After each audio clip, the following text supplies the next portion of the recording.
Hello everybody, Adrian Plass here. Yes, and Bridget, hello. And this is number 138 in Sounding the Shadows. It is. It's also the first time we're sitting in a sofa in our next house. The dog is next to us, as always, but apart from that, everything we look at is different. She's actually between us, Yeah. lying, as she always does, very still. When we do this, it's really rather. Whether she's bored out of her mind, or whether she. I don't know. I I don't think know. she thinks we can't really do it without her. But then she thinks we can't really do a lot of things, including moving house. I think she that's felt true. she played quite a major role in the Yes, she did. process. Yeah, so I think we mentioned a while ago, P.G. Wodehouse putting in one of his books, his dedication was to his daughter, without whose help he would have finished it in half the time. Yes. The dog has that role Yeah, in our she life. does a bit.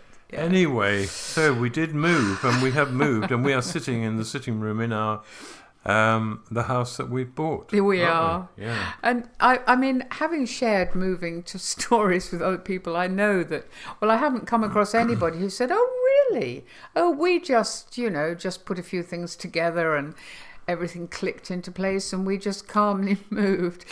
Fortunately, Yes. we're not alone in the fact that for us it wasn't quite like Well, that. actually, first of all, this time, I mean, I think we thought we were better organised. The trouble with moving is that at every step there's something you haven't thought of, and the time when we actually left our house was, particularly for me, very far from being my finest hour. It really was horrendous. Well, it was pretty awful for all of us, but maybe for you, Oh, it you was did terrible. top it. Well, the family moving in, or the fellow moving, who's a very nice person, and his family are really lovely, and they Thank arrived goodness. as they should have done at the right time. But I was scrabbling around on the hall floor because I just discovered that although a while ago, this is fascinating, well, it's not really, a while ago we did sort the cupboard under the stairs out, some more stuff had got in without asking us, and I was trying to sort that out. So I was really in a pretty frantic state, and they thank goodness they were as nice as they were. Yeah, and meanwhile, I'd been filling our van, our vehicle, our car, with anything I could find that did not seem the right thing to leave behind, and doing it very fast, which is where maybe some of the problems occurred. Oh, it was just horrendous. I mean, I was in such a bedraggled state. I mean, I think they must have looked at me and thought, this is a very strange man. I managed to get my electric Your chair power thing, chair. power chair, out onto the pavement and actually sit on it. And it was, as I sat on it, I thought, I'm not wearing any shoes. No, because in the hurry to get everything cleared out of the hall, the shoes had ended up in the back of the car in a great bundle of mixed and mismatched. But they weren't even together, were No. they? Because after I'd alerted you to the fact that I had no shoes, you or David produced one shoe, and then there was a long pause before my second shoe appeared. And at that moment, all we wanted to do was go, because clearly they perfectly reasonably wanted to be left to sort of Yes. look around the house. One more small thing. Oh, and sorry. It was then. No, I just wanted to say Oh, go one on, more yeah, small yeah. thing in disturbing this bundle of things. We own two, what would you call them? Bowls? Bowling balls. Yeah, bowling balls. Beautiful wooden bowling Yeah, balls. heavy wooden Yes, bowling that had balls. belonged to my father. And one of them rolled calmly, because we have a ramp on the back for the power chair. One of them rolled down the ramp and set off down the road, followed by the other one, followed incomprehensibly by a kiwi that had managed to find its way into this bundle as well. So that was an added little I thing would for our say- new people to watch. I would say they rolled solemnly down the pavement. They and lodged came to on rest, the again. yeah. They came to rest against the back wheel. Anyway, of the that car. should have been it, really. Yes, it would have so been enough. I was thinking, oh, this is great now, because I was going to go up a bit later, so I was about to sort of set off up to the town to have a coffee somewhere or something, and I suddenly realised that I'd left my phone indoors. So the door was still open, and I said to the chap who's bought the house, I'm really sorry. I said, I think I might have left my phone in there. Would you mind calling it?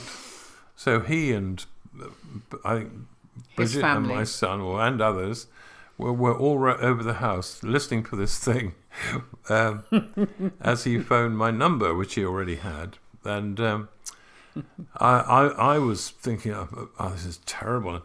Towards the end, I just didn't know what to do because I couldn't leave my phone behind. You said you almost found yourself thinking. And then I put my hand on my back pocket and I found my phone in my pocket. I know. Now, that you were going to say, what happened then was that I almost gave in to the temptation to say to this dear fellow, do you know, don't worry about the phone. It really doesn't matter. You know, I can manage without it. But I did say, I'm awfully sorry. It's in my pocket. You know the Lone Ranger stories where the crowd stand around and say, who was that masked stranger? Yeah. We couldn't help feeling that this very normal family must have said as we left, who were those people? I think one of them said to him, he's a writer, isn't he? And the others must have thought, how anybody as chaotic and disorganized and lost as that could ever produce anything with any shape is beyond our... But they were very nice. Yes, people. And the typical move was that because they couldn't move everything at once, on the Friday afternoon, they just moved our beds, a sofa, and a table with 3 chairs. The rest to follow. The only thing was that, as you said, Adrian, you discovered this cupboard at the very last minute, and they'd very kindly put these things. Well, these were the sort of things you haven't looked at for 5 years or something. They weren't the sort of things that were very helpful in moving in at all. Some odd old bits and pieces that we didn't want then, let alone now. But we arrived. It was like one of the worst jumble sales you've ever seen. Anyway, we arrived. And we did. And actually, I think from the very beginning when we walked into the house, we really liked it. We already did. Yeah. But it was a great relief, you know, when you move house, and we've done that a few times, you hardly visit a house before you go to it. No. But it worked out pretty well. There've been 1 or 2 little problems since then. I ought to mention, to get it off our chest. There is a strange antediluvian boiler in the garage, and an immersion tank that doesn't have a thermostat boils, boils. And on the first night we were here, there was this horrible noise above our heads, and I thought it might be rats. And I remember you saying, no. It's the boiler boiling, and you had to go off and turn it off. There would have had to be wombats or something like that. But there was a note from Noah saying that they were too out of date to go on to the Ark. This thing. Anyway, so we're going to have to replace that, which is fun. Anyway, we moved in. The dog, as always, echoed everybody's tension, everybody's stress, everybody's... Yes, by weeing quite a lot in different places. Not that we did that, but she definitely did. Well, I'm glad you mentioned that. So, but the actual we've suffered a fair bit of stress over this, and I was conscious in myself of a set of really unidentifiable questions, because when you move your base, the place where you're safe, where you go home, where you lock the door, there's a part of you that, perhaps it's not the same for others, but part of you that thinks, you know, what are we doing? Why am I giving up the boundaries that made life more easily possible there? So there was all that going on as well, and as you said at the time, Bridget, I mean, we take ourselves with us wherever we go. Yes, we do, I'm afraid. We don't leave ourselves neatly behind. We arrive with everything else. I don't think we've done too badly, but I think it is interesting. I found myself thinking, I don't know, you know, when is the point where suddenly you're not the person that you were? And I was thinking, I don't know, I'm not putting this very well, but, you know, when Jesus went up, when it was ascension and the disciples were left, They must have suddenly realised they were still just them. I mean, it was before the Holy Spirit came, and even then, quite clearly, their own personalities remained. But suddenly, there they were, just them, in a new place, in a sense. I mean, I don't mean physically a new place, but a new place. You know, they had been with Jesus for 3 years through some tremendous highs and unbelievable lows, and some terrible confusions and some exciting things, and suddenly they must have looked at each other and said, what did he say before he went? What did he go on? And of course what was left was that extraordinary period before Jesus did go back to heaven, where he constantly said, did I tell you my Father loves you? And did I tell you how important it is to love each other? And that must have, as they sat there thinking, what the heck? What next? Well, I think it's par for the course that one of the problems with some bits of the church is that it has developed sort of corporately expressed view that God brings peace into your life and it works out and you don't have to worry. And on a level, that certainly is not untrue, but in fact, that doesn't automatically remove any of the stress or fear or worry about the future. We've mentioned the airlock so often that if describe what you meant by the airlock. Well, the airlock being a thing where, in order to find out what's on the other side, you have to go in one side. Yeah. The door closes and you run out of options. Then you go out of the other side. And you discover what the implication is of the decision you've made. So the really important thing, and for Jesus at Gethsemane, of course, it was this, is the decision that despite what is happening in you or might be happening in you, you will go through that door and you will wait to see. And I mean, if you want to sing choruses in the airlock, I suppose you could write an airlock chorus, I don't know. But actually... there isn't just one. It doesn't offer any simple guarantees of what the world would call success or relaxation. No, what I was going to say there isn't just one. I mean, this whole Damascus experience idea that there is a time when you move from one situation into another. There are thousands of them, aren't there? Tiny airlocks. Absolutely. Where and I was thinking again about Paul and arriving in Philippi, thinking this was a clear bit.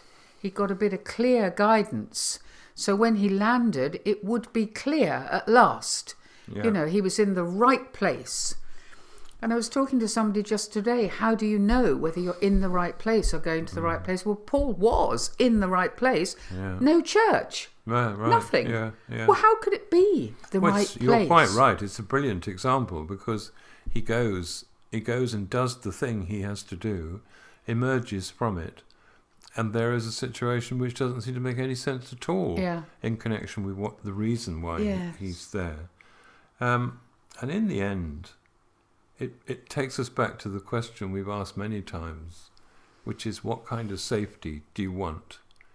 If you want the kind of safety that says, don't worry, it'll be all right. When you get through this will happen. Surely that will happen, and you will be looked after, and all those things. But there's nothing really wrong with wanting that sort of safety, is there? You haven't got any choice. That's what you want. I mean, that's the problem with this corporate thing I was talking about. Yeah. The assumption that we're all somehow wafting along on the wings of something or other is simply not true. But there's much more to it than that. I mean, there is also an excitement and a hope and a dream, for me anyway, for us, I think, that there is a job to do. There is something that's worth doing, and I really, really value that. But I have actually a few times. The last few weeks have been truly stressful. Well, and as to say, talking to anybody who's moved, Adrian, they would say the same. No, I know. But there have been times when I've thought I'm sinking inside. You know, I'm really sinking, and I've got to say to myself, you feeling you're sinking is really not terribly relevant No. to what's happening now. But it's not easy. Sometimes it has been, and there are times when it seems to waft along. But I mean, I'd say those are kind of few and far between. But one good thing is, and it is a true thing, is that experience suggests that sacrifice, in other words, sacrificing sureness, total awareness of what will happen, sometimes wraps an unexpected gift in itself. And you often told the story of the girl in the church, who... Well, I mean, I could tell it very briefly. Yeah, It was tell it very briefly, we didn't actually know the girl very well. Her name was Millie. She was actually an adult, but she functioned around the age of 7 or 8. We met her carer, who was very fond of her indeed, and was telling us what happened one day. And it's become one of those little parables in our lives, I think, really, that we're talking Australia, so we're talking a 50-cent coin, which is a huge coin. I mean, to be honest, we haven't been for a while. It might be different now. But actually, the dollar coin was very, very tiny. $2 coin. $2 coin, tiny, that's right, was really very small. And she used to love going to church. This is relevant because she used to love going to church. She loved the singing. She loved the jumping around. It was quite a lively church she went to, but she particularly loved the point where the collection was taken, where the bowl would come round and people would put money in it and on it would go. But she never had any money, and then one Sunday she did. She had a purse, and in her purse she had 2 coins. She had a 50-cent coin and she had a $2 coin, and she bounced around during the first part of the service till it got to the point where the bowl came round, and finally this was her moment. And then she realised most people were just putting 1 coin in, and she had 2. Which one? And she turned to her carer and she said, which one? Which one for Jesus? And her carer said she didn't want to manipulate her, and neither did she want to patronise her. She didn't want to say, well, I should put in the 50-cent piece. That would be fine. Neither did she want to suggest the girl gave the $2 coin. So she said, and she said it was a cop-out. She said to Millie, why don't you ask Jesus? And Millie closed her eyes really tight for a moment or two, put her hand in her purse and drew out the $2 coin and was going to put it into the bowl. And her carer thought, oh, how lovely, she's chosen the $2 coin. And then just at that moment, she put the $2 coin back into her purse, held up the 50-cent coin, and with a big, determined, happy smile, she said, no, the big one for Jesus. And I suppose for us the parable was that in giving what she thought was the very best, she was actually left with something of far greater value. Yeah, but that you don't find that out. And I was also thinking about... you don't find that out? Well, you don't find that out until you've done it. And maybe you never do. Maybe you never or do, years later you hear of something. Yeah. I was thinking of Daniel. We once did a week about Daniel. It was one of the most fascinating things we've done. I don't mean for other people, I don't know about that, but for us, to look at Daniel. And one of the moments that I found profoundly moving was the one where Darius the king had been persuaded by his dreadful henchmen to make a law that would undoubtedly result in Daniel being condemned to death. They had to bow down, didn't they, to the statue of Darius. And Daniel went up to wherever he lived there, and just knelt at the window, and the window looked out in the direction of Jerusalem. And clearly, as he knelt there and he looked out, he thought, I'm not going back, am I? His Gethsemane moment, really. I can't do this. I can't say, I'll bow to this God. But look, out there, way beyond there, that's what I really, really want.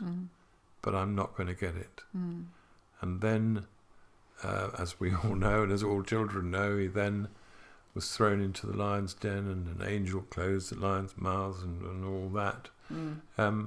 But that which doesn't always happen for everybody, no, it doesn't. Of course. But that moment when it's an emotional and a moral and almost a physical decision sometimes. Very difficult to even talk about. But maybe, we talk about the peace that passes all understanding, that makes no sense at all. Maybe just in making the decision that he wasn't going to give in, for him, that was that moment when he would have experienced peace. And I mean, I can think of emails that we've had from people talking about the difficulty of going into a meeting, talking about the difficulty of speaking to somebody who they've struggled with. All those things, they are all airlock moments, aren't they? Yeah, where you move, if you like, or you have the option to move from one place to another. But you can't make a rule about that No, either. you can't. You can't say we belong to the airlock church. No. I mean, it's just that it is a quite a useful way of looking at it. But any also, more than we would say, don't allow your shoes to end up in a bundle in the back of the car. Exactly, Make sure the bowls are somewhere where they can't roll down the ramp, and the kiwi as well. Make sure you don't lose your phone. Yeah. The pattern is not a new one. Crucifixion, Good Friday, Saturday, Sunday, and the Saturday is where nightmare dreams hit you, and you can hardly hold on to what you thought you knew, what you thought was right and real. And there'll be people listening, I know, who will know what that means to be in the midst of nightmare. Absolutely. And until you emerge on the other side, I often think of Jesus in the garden there when he met Mary, and thinking, I've done it. Oh. I've done it. I said I'd do it. I hoped I'd do it, and I've done it. There is in me a deeply embedded thrill about all that. Anyway, so there we are. It was not our finest hour. But we do like where we are now, and it looks at the moment. And we would like to have some heating. Yeah. So, and we'll hopefully when we speak to you next, we will be warm. Yeah. You never know. We'll see you next week. Yeah. God bless you. Goodbye. Bye.